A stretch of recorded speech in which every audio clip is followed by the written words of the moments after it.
Sa bahagi ito mga kaibigan ay kapanayin po naman natin ang napakahusay at pinagmamalaki ng Bungabon PNP, no? Wala pong iba kundi ang napakagwapong Chief of Police, Major Alric A. Eranya. Hello sir, magandang araw. Kumusta na po kayo sir? Okay naman po. Magandang araw po sa lahat po ng taga-subaybay ng inyong programa po. Sir, kumusta ang Bungabon PNP?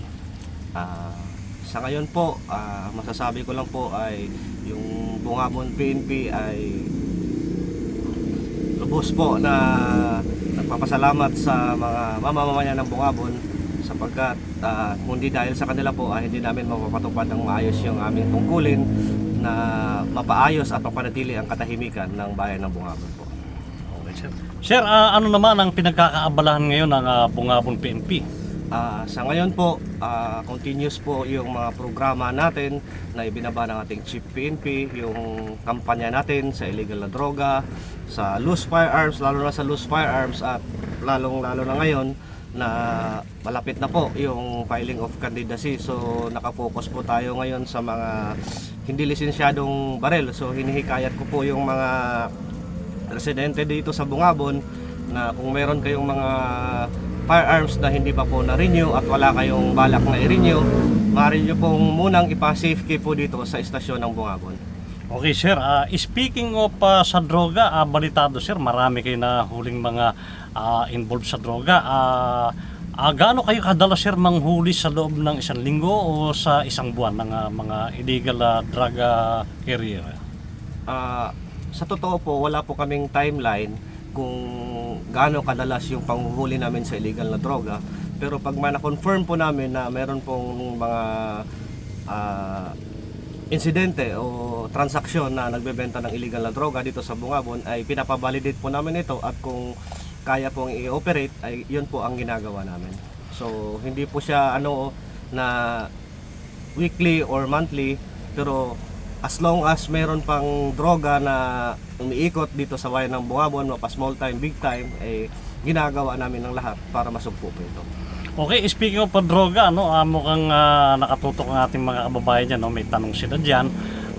Doon sa mga nahuli yung drug carrier, may nangyayari ba talaga na minsan yun nung nahuli ay nakakalaya pa ba to? O paano bang proseso?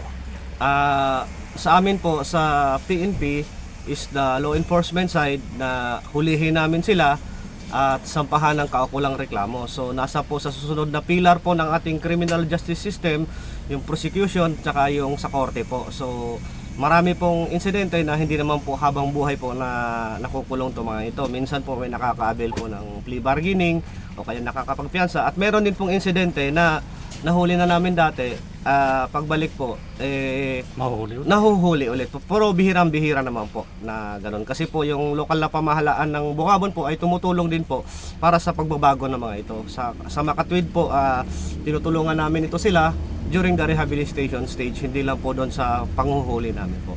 Okay, may mga tinatanggap tayong tanong dyan. Doon daw sa isang pamilya na merong nahuli, pati ba yung mga, may nangyayari ba talaga to?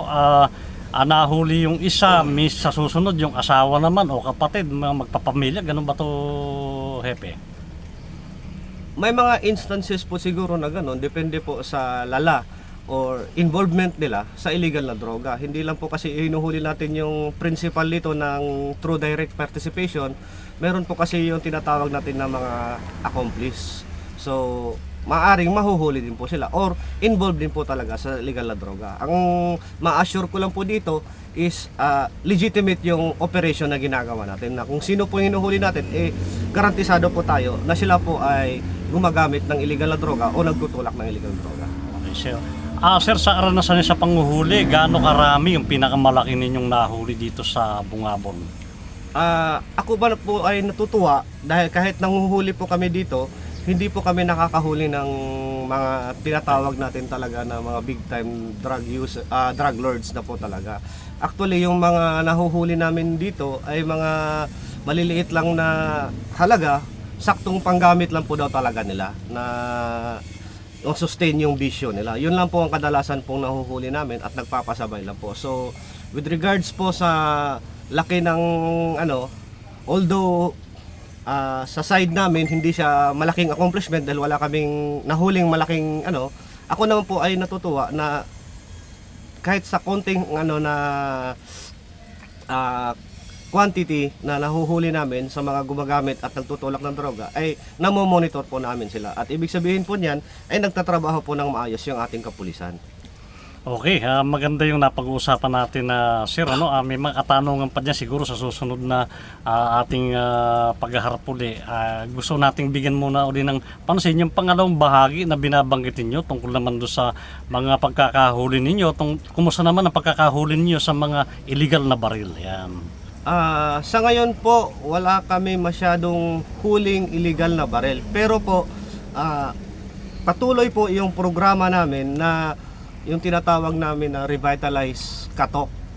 Ito po yung pinupuntahan po namin yung mga registered gun owners kung saan ay expired po yung mga lisensya ng kanilang mga baril. So sa batas po kasi natin, pag sinabi nating expired na po, it falls down na po kasi na loose firearms na itong mga yon. So para maiwasan po natin na magamit itong mga baril na ito sa ibang bagay o insidente, iniinganyo po natin through Revitalize Katok na i-safe keep muna yung mga baril nila habang on process po yung renewal nila or kung wala na po silang balak na i-renew yung mga baril na ito.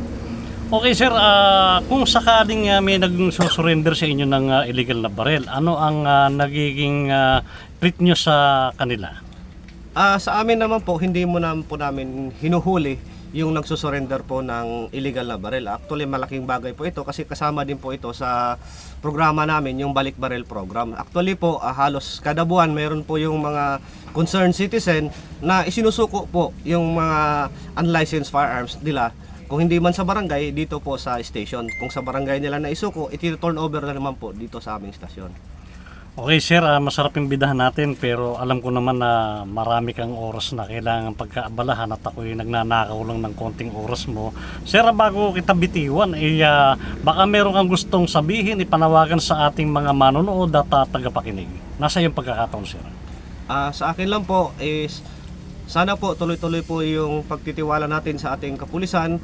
Bagamat po medyo tayo nababalitaan na ibang pulis na na-involve sa masamang gawain, pero ina-assure po namin na hindi po yon sa isang parang sinasabi nila na yung bulok sa organisasyon namin. Pero kami po sa PNP Bungabuan ay garantisado po na tapat at tunay sa aming serbisyo.